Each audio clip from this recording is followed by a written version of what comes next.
السلام عليكم ورحمة الله وبركاته. توقعت هيئة الأنواء الجوية الاثنين تساقط أمطار غدا الثلاثاء واستقرار بدرجات الحرارة لنهاية الأسبوع.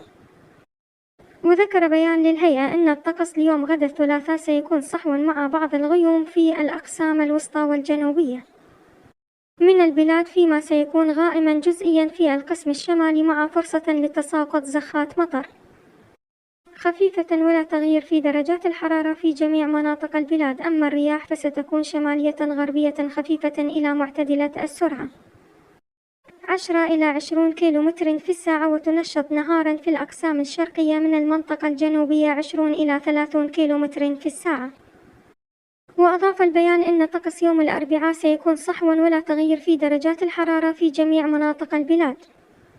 أما الرياح فستكون شمالية غربية خفيفة إلى معتدلة السرعة 10 إلى 20 كيلومتر في الساعة. وأشار إلى أن طقس يومي الخميس والجمعة المقبلين سيكون صحوا ولا تغيير في درجات الحرارة في جميع مناطق البلاد. أما الرياح فستكون شمالية غربية خفيفة إلى معتدلة السرعة 10 إلى 20 كيلومتر في الساعة.